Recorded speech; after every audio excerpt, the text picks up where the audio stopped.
Hello, my dear students. Welcome back to my class on biological biogeochemical cycles. I am Professor Urus Ilyas, working in Department of Wildlife Sciences, Aligarh Muslim University, Aligarh. So today in this class, we'll be discussing about one of the important biogeochemical cycle, that is the sulfur. What is sulfur? During the first monsoon, first rain during the monsoon, what our elderly people says, don't go out, this is sulfur rain. So sulfur is everywhere. Sulfur is good for human being, also bad for the human being. It's all depend what kind of sulfur we are having. So sulfur is a naturally occurring element ranked as the 10th most abundance uh, in the earth's crust. It is pure form. Sulfur exists as a crystalline solid. In its pure form, it is actually crystalline solid, and it plays a crucial role in biogeochemical cycle, affecting protein and enzyme in plants and animal. So this is very important because it is affecting protein and enzyme in plant and animal, and sulfur is a key component of protein, amino acids, vitamins, and enzyme that is vital for plants and animal. Beyond its biogeochemical importance, sulfur is extremely used in fertilizer production and various industrial processes. So most of the fertilizers we are using are having this sulfur. So sulfur is an essential element of life that plays crucial role in biological process, atmospheric chemistry, and ecosystem dynamic. So that is the sulfur, and is present in three forms in the biosphere. One is the element sulfur, another is the inorganic sulfur, and third is the organic sulfur. So let's start with the element sulfur. What are the element sulfur? These are available as a sulfur deposit and sulfide ores. That is element sulfur. Inorganic sulfur available as sulfate in an aerobic soil environment and as sulfide in an anaerobic soil environment. The third is the organic sulfur available in the form of amino acids and in plants, animals, residues. Sulfur influences Earth's environments in two ways. One is it serves as a precursor for the formation of crucial organic molecules within biological system, and the second is it participate in the atmospheric processes modulating climatic dynamic through the alteration of sulfur compounds in the atmosphere. The distribution and circulation of sulfur in the Earth's ecosystem are regulated through a biogeochemical process, that is the sulfur cycle. So today we'll be discussing the sulfur cycle. It involves biological and geological process and is crucial for the maintenance of the ecosystem. That is the so reservoirs are sulfur. There are three reservoirs: atmosphere, and then hydrosphere and lithosphere. So we'll be taking up one by one. Atmosphere. How come the atmosphere is the um, reservoir of the sulfur? Sulfur compounds in the atmosphere primarily include sulfur dioxide and hydrogen sulfide. These compounds are released into the air through natural process such as volcanic eruption. When the volcanic eruption take place, they produce sulfur dioxide and sulfide. So biological decay, apart from the volcanic eruption, there are biological decay and oceanic spray, as well as human activities like the combustion of fossil fuel, industrial process, and transportation. Reservoir of sulfur are hydrosphere. The second reservoir of the sulfur are the hydrosphere. So hydrosphere means water. We have lithosphere, hydrosphere, and biosphere, and atmosphere. So we just discuss about the presence of sulfur in the atmosphere. Then we'll be discussing about the reservoir of the sulfur, that is hydrosphere. That is the another reservoir of the sulfur. So in water bodies, hydrosphere, as I have already mentioned, hydro means water. So in water bodies, sulfur exists mainly as sulfate ions resulting from the oxidation of sulfur dioxide and hydrogen sulfide in the atmosphere and the dissolution of sulfur containing minerals. Sulfate are crucial for the growth of aquatic organisms, serving as a source of sulfur for primary producers like algae and phytoplankton, and maintaining the balance of pH in aquatic ecosystem. Additionally, sulfur compounds can be released into the water bodies through runoff from land, leaching from soil, and hydrothermal vents of the ocean floor. So this is the reservoir, that is the hydrosphere we just discussed, and reservoir of sulfur, that is lithosphere, where the sulfur exists on the earth. That is called lithosphere. So sulfur is present in various form in rocks and minerals. Since we were discussing about the mines, minerals, we discuss about some little bit discuss about the sulfur also. So sulfur is present in various form in rocks and minerals, including sulfide and sulfate.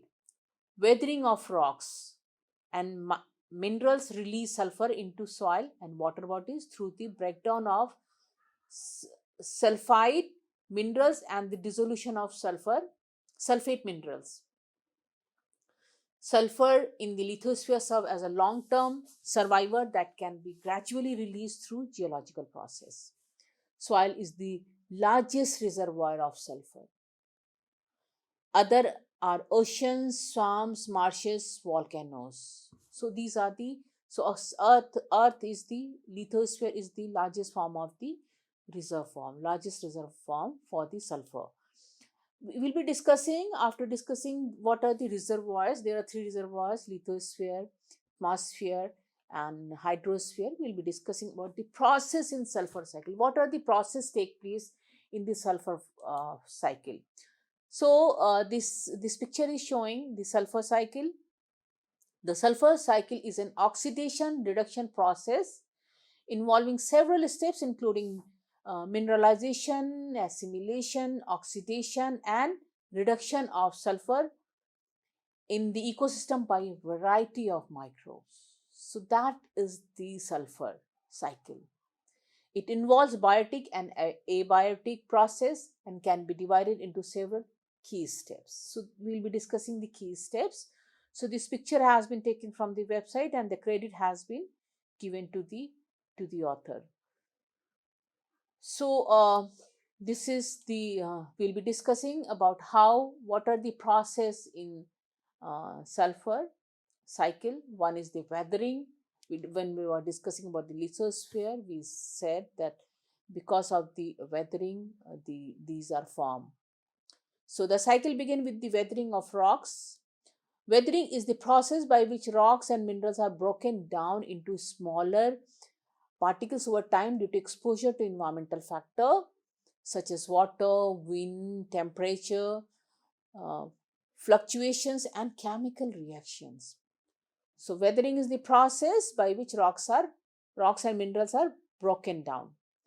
Sulfur containing minerals, for example gypsum and pyrite, that is undergoes chemical reaction during weathering, releasing sulfur compound into the soil and the water. They are being released in the soil and the water. Rainwater along with acidic substance produced by biological and geological process accelerate the breakdown of sulfur containing mineral. So weathering means the breaking down of which rocks and minerals are broken down into the smaller particle. So weathering is the process by which rocks and minerals are broken down into the smaller particle. That is the weathering. So this was the weathering. Then weathering is also the sulfur compound includes sulfate, sulfide, and element sulfur which become available for uptake by plants and microorganisms. The chemical reaction is calcium sulfate, Ca2 plus SO4 2. So the gypsum, that is CaSO4, break down into calcium ions and sulfate ions. This is the chemical reaction take place because of the weathering. So the gypsum breaks down into calcium ion and sulfate ions. After the weathering, it is the assimilation. What is assimilation? Assimilation involves the incorporation of sulfur into the biotic component of the ecosystem by plants and microorganisms. Plants take as sulfur from the soil in the form of sulfur ion from the soil through their roots. For example, plants absorb sulfate. This explains plants absorb sulfate SO4 from the soil solution through their roots. Sulfur is then assimilated into the organic molecules such as amino acid, proteins, and coenzymes through metabolic process. Animals obtain sulfur by consuming plants or other animals that have already assimilated sulfur into their tissues. The third is the decomposition. These are the process in the sulfur cycle. So decomposition after the weathering, after the assimilation, is the decomposition. The third is the decomposition. Decomposition is a vital process for recycling nutrients, including sulfur, back into the soil for use by other organisms. It is the process of breakdown of organic matter by microorganisms such as bacteria and fungi. It is the process of breakdown of organic matter by microorganisms such as bacteria and fungi. During decomposition, sulfur containing organic compounds in dead plants and animals are broken down, releasing sulfur back into the soil in the form of sulfate, hydrosulfide, or other sulfur containing compounds. So decomposition of the organic matter releasing hydrogen sulfide and sulfate ions into the soil. This is what happened during the decomposition. The fourth step is the mineralization of the sulfur. Sulfur mineralization is the process by which organic sulfur compounds in the soil are converted into the inorganic sulfate ions. So organic compound is converted into the inorganic sulfate ions by microbial activity. That is the mineralization of the sulfur. So microorganisms such as bacteria or fungi decompose organic matter, releasing sulfate ion into the soil solution.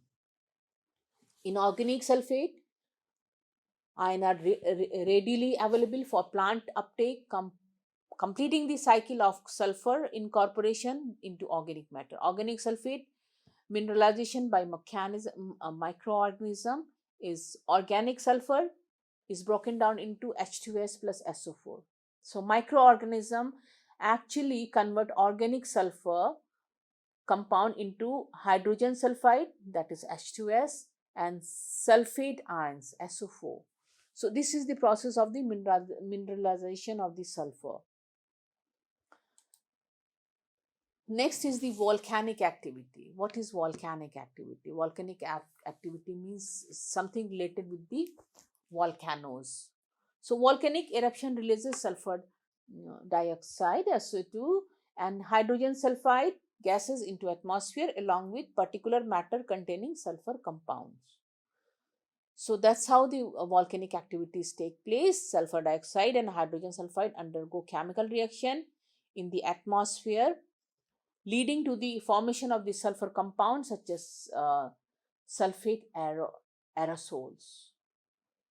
So volcanic emission contributes to atmosphere sulfur concentration and can influence climate and air quality on regional and global scale. So volcanic emission contribute to atmospheric sulfur concentration and can influence climate and air quality on regional and global scale. So this is the formula: sulfur dioxide emission, sulfur dioxide, volcanic eruption releases sulfur dioxide into the atmosphere.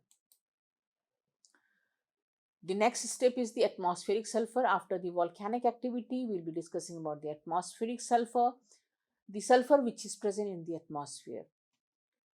So the atmospheric sulfur compound includes sulfur dioxide and sulfate aerosols play a significant role in atmospheric chemistry and climate.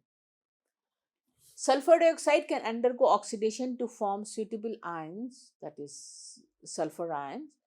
through reaction with oxygen and other atmospheric constituents. So, sulfur aerosol can act as cloud condensation nuclei and influence cloud formation, precipitation pattern, and atmospheric visibility. So, sulfur aerosol can act as the cloud condensation nuclei and influence cloud formation, precipitation pattern, and atmospheric visibility. These reactions play a crucial role in regulation sulfur level in the atmosphere, soil, and water. So, aerosol can act as a cloud condensation nuclei and influence cloud formation, and these reactions play a crucial role in the regulating sulfur level in the atmosphere, soil, and the water, and contribute to the biogeochemical cycle of sulfur. So, sulfur dioxide, the formula itself explaining the sulfur dioxide oxidation. Sulfur dioxide reacts with oxygen in the atmosphere to form sulfur trioxide, that is 2SO3. So, sulfur oxide along with the oxygen makes the sulfur trioxide in the environment. After the atmospheric sulfur, we'll be talking about the sulfur deposition. Sulfur deposition refers to the transfer of sulfur compound from the atmosphere to the earth's surface. Means we are talking about the deposition, how they are going back to the earth, how they are depositing in the earth. So that is the sulfur deposition. So sulfur deposition refer to the transfer of sulfur compound from the atmosphere to the earth's surface. That is the sulfur deposition. So deposition occurs through wet process such as precipitation, that is acid rain, snow, fogs, and dry process such as direct absorption by surface.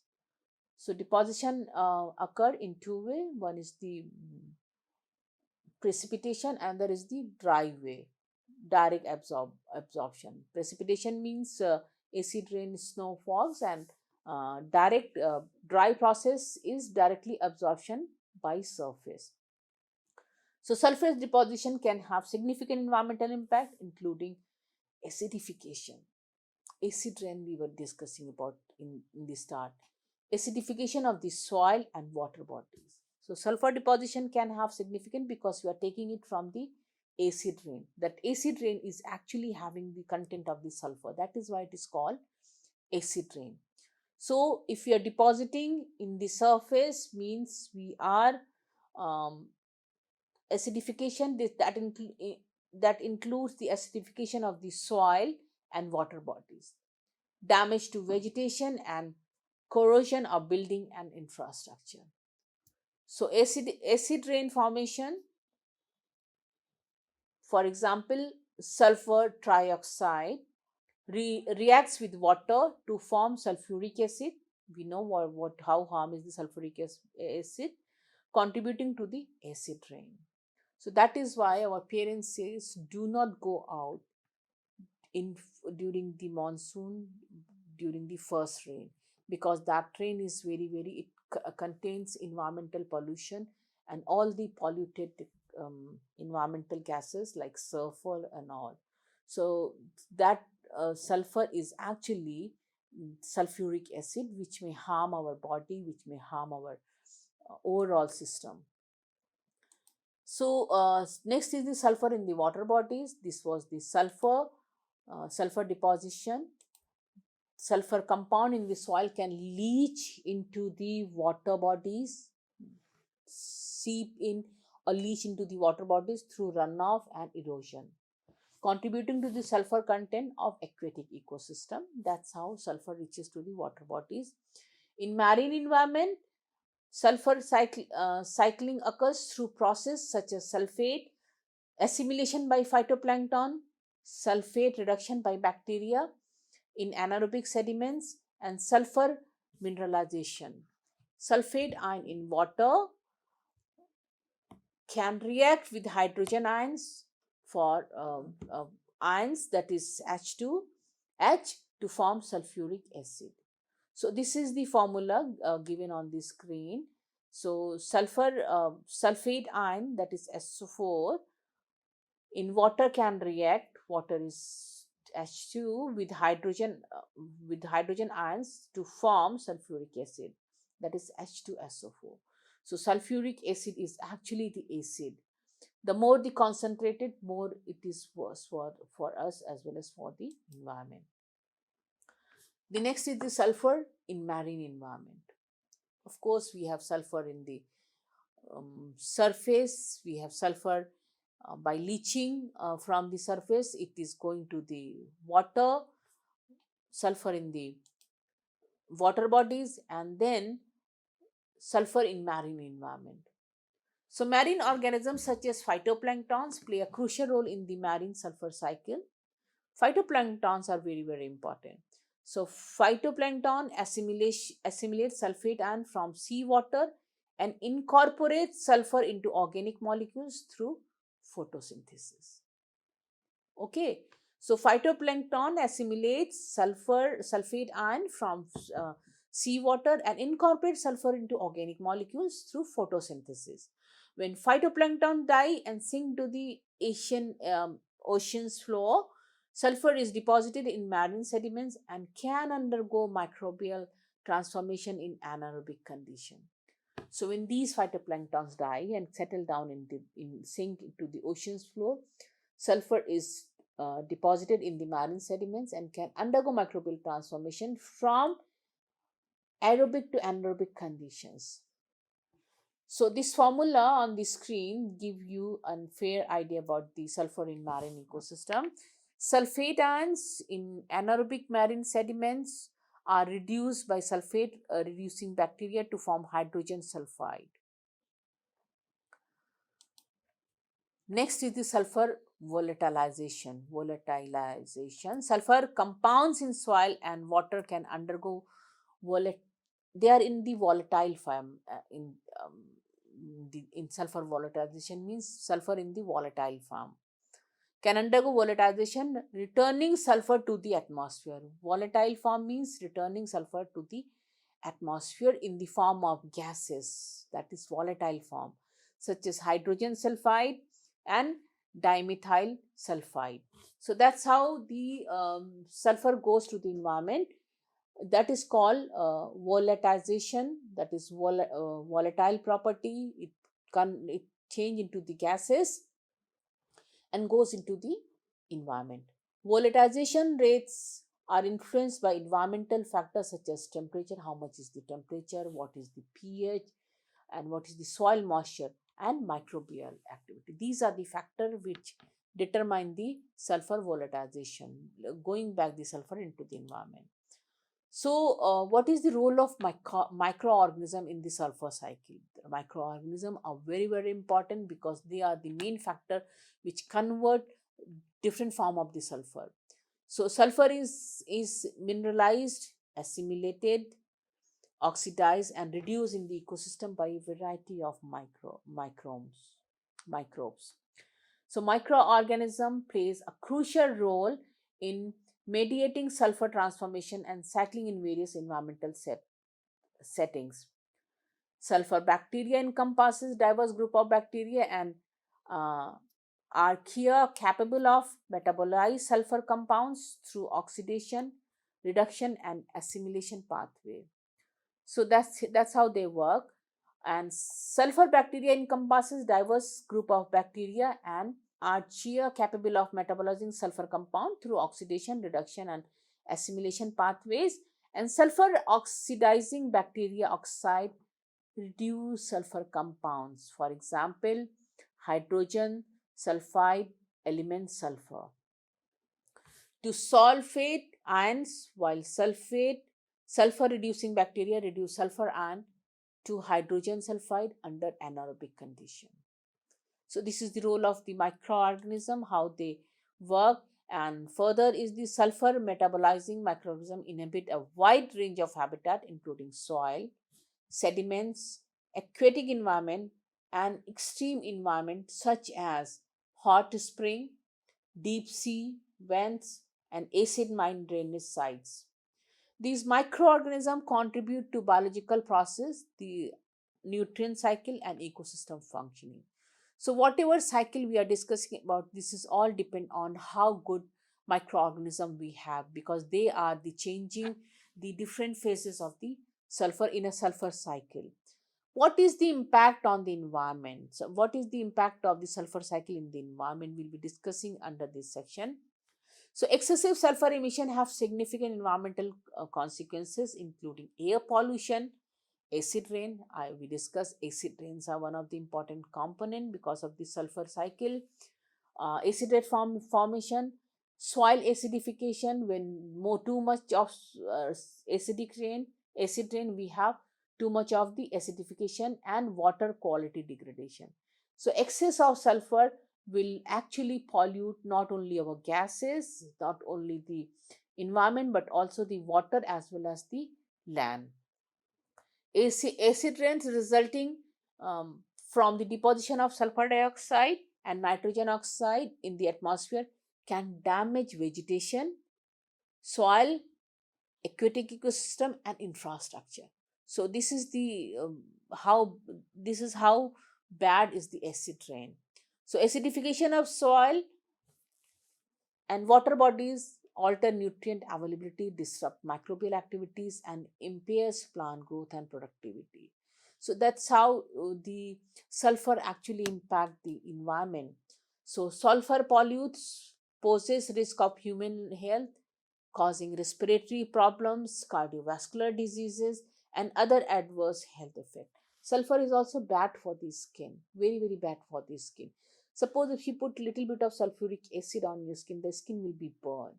So that's how we can make out the sulfur is not good for the human. Too much excess, small quantity we everybody need, but the too much of sulfur is not good for the human being. Vulnerable population including children and the elderly and individual with pre-existing respiratory condition are particularly susceptible to the impact of sulfur pollution. Definitely the older people and the young ones, the children are most affected. Addressing sulfur pollution requires integrated approach. Definitely it requires integrated approach. It is not one man task to remove the sulfur pollution. So including emission control, technologies innovation, sustainable practices, and policy intervention aimed at reducing sulfur emission, promoting clean energy alternatives, and protecting environment quality and public health. These are the only ways to overcome with the population. So um, this is all about the sulfur cycle. And thank you very much. This is the picture which is showing that's how the sulfur are present in the rocks. That's how this is the rock formation of the sulfur. And with this, I end my lecture. Thank you very much for patience listening, and avoid save yourself from the acid rain and the sulfur from the environment. Thank you very much.